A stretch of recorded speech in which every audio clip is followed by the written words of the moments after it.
All right, everybody, welcome to the second ever Steel Wire podcast. My name is Jaden Johnson. I'm going to be joined here today with my father, Timmy J, lifelong Steeler fan. It is December 5th, Wednesday, 8:04 p.m. And just going to talk about that game. What's up, Dad? Hey, how's it going, everybody? Hey, what do you think, in your opinion, was the biggest downfall of that of the Chargers game? The biggest one, I think, was I think we started off strong. We played confident. We did a good job. We executed. But I think definitely our downfall was the second half. You know, I think we got that lead, and like so many other teams do, we played a bend but don't break defense. Keep everything in front of us. Make them earn everything. Take long, slow drives. So I just think we tried not to lose, rather than try to win. The intensity was definitely different. And the Chargers amped it up too. They started bringing it, and that punt return, I think, was definitely the pivotal point. We made them do an 8-9 minute drive to score their touchdown, which goes to that bend but break defense. But then we go 3 and out. Then they turn around and, bring that punt return. Score 14 points really quick. Yeah, or possibly 18. I think the first half we looked real good. I thought we looked explosive. I thought the offense was gelling. I thought the defense looked really, really good the first half. And I thought we closed out strong too, because I remember thinking, like, sweet, we just scored. We're getting the ball at half, and we're going to make stuff happen. Yeah, but speaking about, it's the tale of two halves, really, is that second half, They completed every third down. They scored on every possession. You know what I mean? What did you think about the second half? I think another thing that killed us in the second half as well is penalties. I remember one drive where first down, Connor goes for like 25 yards. It gets called back. Yeah. So looking at 2nd and 20. Mm-hmm. Ben goes back to pass, gets sacked. Now we're looking at 3rd and, 26 or whatever it was. We're just killing ourselves. We're just gaining more yards negatively than positively. And just our drives kept stalling. We just could not sustain any drives.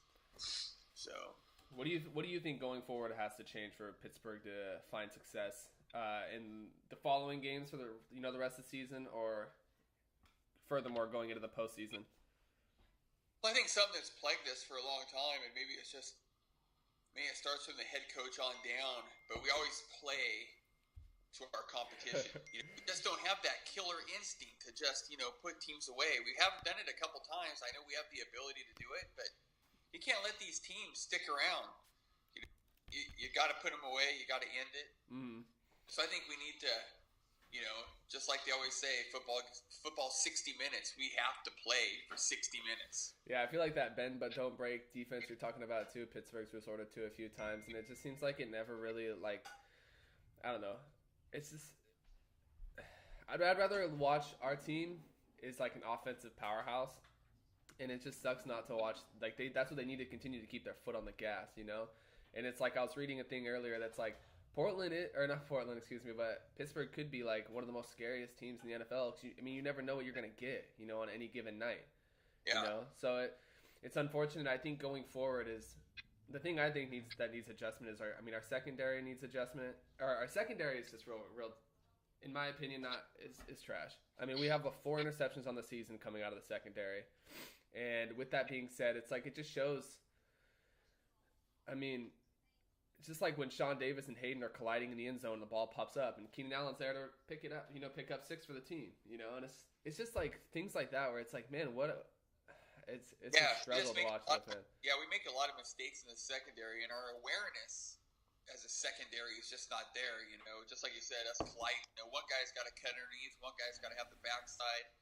Even Allen catching all those passes, we got a linebacker on him. We don't have any help over the top. It's just very odd. And I don't know if the Chargers just outcoached us and to set up the matchups that they wanted, or what. So I was just, I just don't think that we made the adjustments to them. Yeah. We just, 14 catches. I think he had 14, that's just crazy. Yeah, and a stat I thought was pretty significant is, we held them to 2 rushing yards total in the first half, and they come out in the second half and with their second or third string guy goes off for 87 more yards, that Jackson or whoever, you know what I mean? It's just like... Yeah. Well, you look at the first half, our defense was very aggressive. Mm-hmm. We were bringing their will to them and, setting the tempo. And all of a sudden you get that second half, you get that little cushion, you think you can just sit back. And we were on our heels pretty much the whole time after that. It was a totally different type of game. Mm-hmm.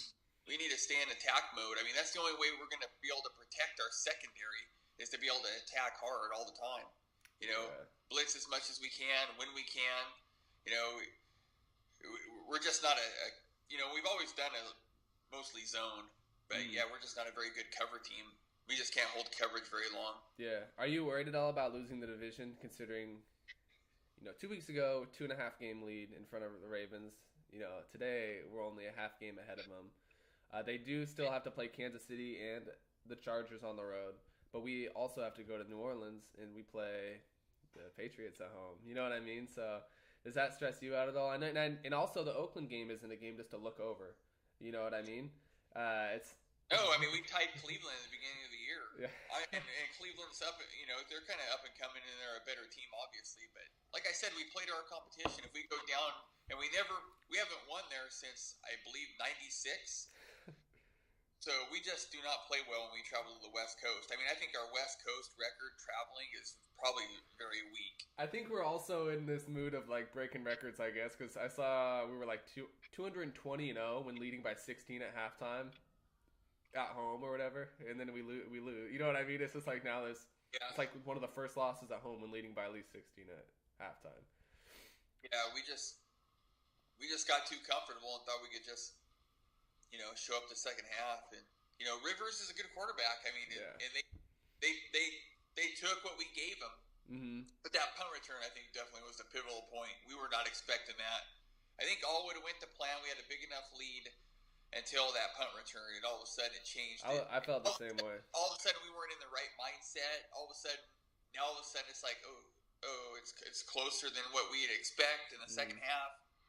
Now we got to do something, but the Chargers had all the momentum at that time, and we just couldn't get it back. I remember looking over at you and saying, when they scored off that, I was like, they took 8 minutes off the clock, and we still, it's like a 3-score game at that point, or 2-score game, and I was like, we still look fine, and then we just fall, that punt, we're 3 now, and then a punt return is like, wow, okay, now we don't look good, though.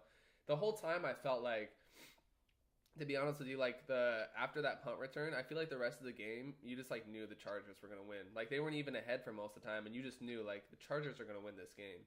Right. It's like, We're just missing playmakers too, Pittsburgh for the longest time has had playmakers where it seems like, when the shit was on the line, somebody would come up with ripping the ball loose, like Shazier. Yeah, we seriously missed that. Yeah, we missed 2 playmakers over the last 2 years. We missed Shazier that we lost, and we're missing Bell. Mm-hmm. I mean, there's not really a team in the league that has really lost 2 high caliber players like that. One on each side of the ball. I mean, and being in the position they were, I think we're overcoming fine, and our backups are really good, but, those 2 guys just had a certain playmaking ability, especially Shazier. How many games have we seen where, all of a sudden, especially the Bengal game comes to mind, where here they come, and all of a sudden he just strips the ball, and we're going the other way. That that strip sack was awesome. But yes, we need playmakers. We need guys who want to strip the ball. I know we're talking about the Chargers game, Steelers game, but bringing up playmakers, it just reminds me. It makes me feel like as a Steelers fan, almost for the longest time, I've almost had that feeling of we miss playmakers because it seems like, we go into the postseason, Antonio Brown's hurt because he gets a concussion against the Bengals or whatever, and then now we're missing Shazier. And before Martavis Bryant got suspended, it just seems like there's always we're always trying to get over this hump, and then it's also in the back of your mind we're missing this person or we're missing that person. It's like, damn, right. we missed Bell now, but we've missed Bell in the past too. We missed him for 4 games or whatever, or the postseason 3 years ago. It's like it seems like every time we're just missing that one. We're missing something.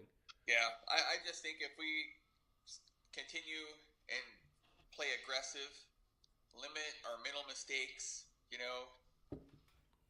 Just like that field goal, 39-yard field goal going off sides, and he missed it. I know. I mean, I'm not wanting any gimmies here. Don't get me wrong, but you got to make them earn it. You can't go off sides and let them just march it down into PAT territory. Which, I mean, and pretty soon it gets to be where it's a gimme. Mm.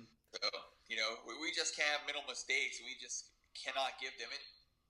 I don't know what it is with Ben once in a while, but he will just throw a soft, terrible pass. Yeah. That's 2 games in a row where he's thrown like a pass that was just kind of up for grabs. Yeah, that pick was just like I remember, like I think my words were, "That's a fucking duck," because he literally was just thrown up. It was just like, who are you throwing this to? Like, it was like, I think it was thrown into like double or triple coverage in the first place, and it was severely overthrown. And it was just like sitting. It was just like it was just for them. Like that was an awful turnover. Yeah. So we just need to eliminate those silly turnovers. I think we need to stay aggressive because that's where our defense shines. If we stay aggressive, and we just have the mentality of running a 3-4 defense that is aggressive. Mm-hmm. That's bringing multiple linebackers from different directions. Doing the zone blitz. So I think we need to stay aggressive on that and always be ready. I just think all that scoring that the Chargers got in bunches just threw our game plan off in the second half. Mm-hmm. So well. We're going to do an Oakland preview here soon in the next couple of days, do you think? Yeah, we can do an Oakland preview here pretty soon. Try to get it out on Friday or something, maybe? Sounds good. All right, Dad. Thanks for coming on. I appreciate you. Thanks a lot, man. Yeah, okay, absolutely. Well, take care. See you later. Yeah.